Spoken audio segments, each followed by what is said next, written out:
커스텀 어버트먼트 디자인 하실 때 가장 우선적으로 고려하는 것들이 어떤 것들이 있을까요? 예를 들어 가지고 상부 보철물이 올라가는 두께라든가 아니면 상부 보철이 올라갈 때 충분히 리텐션을 얻을 수 있는 월의 각도, 이런 것들을 좀 유념을 하시죠.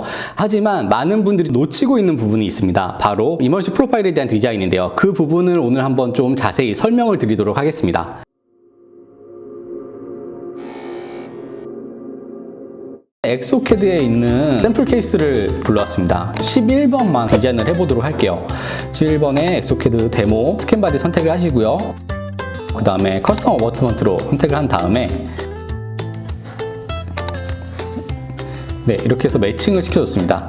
그리고 다음 누르면은 바로 이머시 프로파일 라인을 그릴 수 있는 메뉴가 나와요. 여기서 똑같이 자, 네 포인트를 선택하시는데요. 보통 이렇게 선택을 하시죠. 네, 여기서 조금 수정이 들어간다면 우리가 전치부니까 라비알 쪽에 커스텀 어버트의 메탈이 노출이 되면 안 되겠죠. 그래서 이 부분을 조금 하방으로 이렇게 내려서 디자인을 하게 됩니다.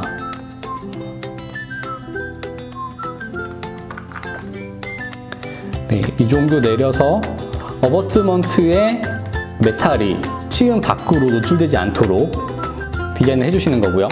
다음 넥스트 버튼을 눌러보겠습니다. 네, 그럼 인접치가 있는 경우 인접치를 복사할 건지 선택을 하는 거고요. 그래서 인접치를 카피를 하고 위치를 대충 치아 배치를 한 다음부터는 이제 임플란트 어버트먼트의 하부를 디자인할 수 있는 메뉴가 나옵니다. 자, 이 하부에서 임플란트와 상부 구조물 간의 각도를 결정을 하게 됩니다. 모델을 가리고 한번 보도록 하겠습니다. 이런 식으로 각도가 나오는데 헤드 부분부터 이 마진 라인까지 각도가 이런 식으로 풍요하게 이루어지게 되면은 굉장히 안 좋은 디자인이라고 볼 수 있어요.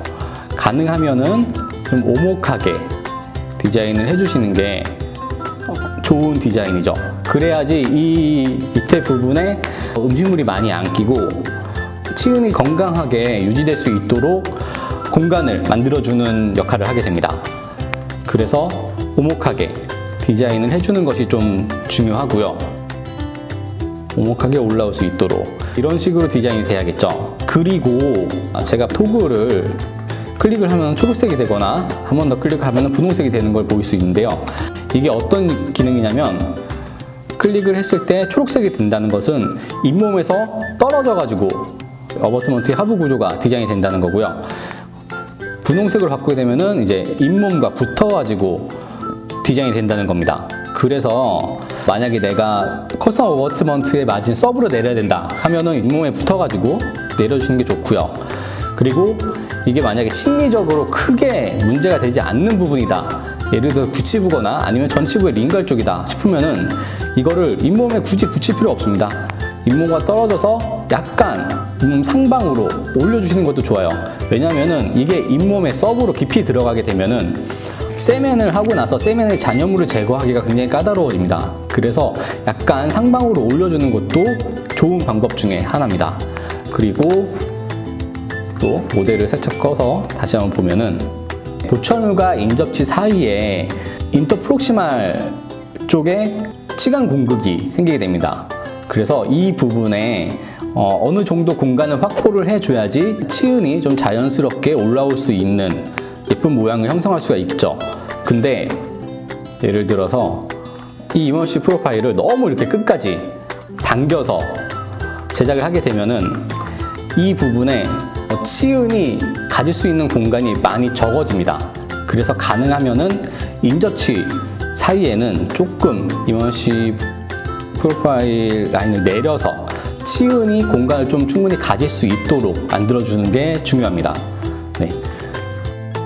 물론 현명과 설명 같은 경우는 이머시 프로파일 라인을 좀 끝까지 올려서 자연치와 비슷하게 만들어도 상관이 없습니다. 하지만 인전면 같은 경우는 이머시 프로파일 라인을 좀 내려가지고 치은이 공간을 충분히 확보할 수 있도록 만들어주는 것이 중요한 디자인 포인트라고 말씀드릴 수 있습니다. 이렇게 디자인을 하시고 만약에 내가 치은을 조금 더 압박을 하고 싶다 하시는 분들은 어느 정도 압박이 되는지 눈으로 볼 수가 있어요. 여기 비주얼라이징이 있죠. 이 비주얼라이즈를 키시면은 이런 식으로 공간이 압박이 되는 부분은 노란색, 그 다음에 빨간색으로 표시가 되고요. 압박이 안 되는 부분은 이런 식으로 파랗게 표현이 되게 됩니다.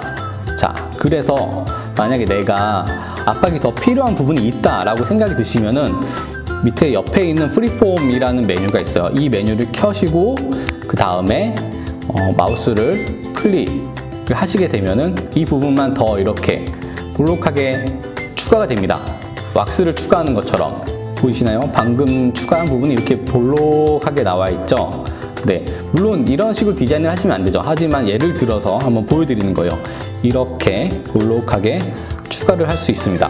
하지만 여러분들은 절대 이런 식으로 디자인을 하시면 안 되고요. 이런 식으로 추가를 할 수 있다는 건 보여드리는 겁니다. 그리고 만약에 이 부분을 삭제하고 싶다 그러면 Shift 키를 누르고 클릭을 하시면은 삭제가 되는 겁니다.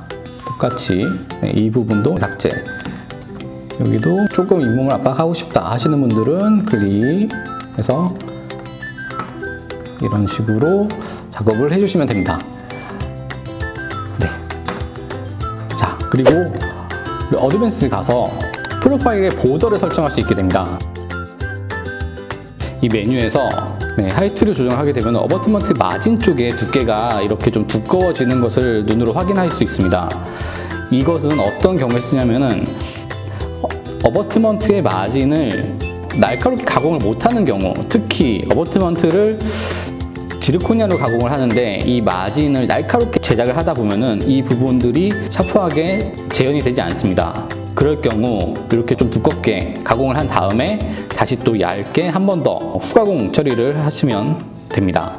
그리고 이 밑에 있는 레디우스도 마찬가지입니다. 레디우스도 크기를 조정하면은 이 밑에 있는 부분의 두께가 이렇게 넓어지죠. 네, 이 부분도 마찬가지로 얇게 가공이 힘든 경우 이렇게 좀 두께를 줘서 좀 두껍게 가공을 한 다음에 얇게 다듬으시면 됩니다. 특히 임플란트 인터널 타입도 마찬가지지만 이 임플란트의 익스터널 타입을 제작을 하실 때 이게 굉장히 얇죠. 그때 많이 사용하시면 좋은 결과물을 얻을 수 있을 것 같습니다. 자, 오늘은 그래서 임플란트 어버트먼트 디자인에서 이머전시 프로파일을 어떤 식으로 형성하는 게 올바른 방법인지에 대해서 한번 설명을 드렸고요. 혹시라도 이 부분에 대해서 더 궁금하신 점이 있으신 분들은 영상 밑에 댓글로 남겨주시기 바랍니다. 자, 오늘 영상이 좀 도움이 되셨다면 좋아요 그리고 구독도 꼭 잊지 않고 부탁드립니다. 자, 지금까지 에드윈이었습니다. 시청해주셔서 감사합니다.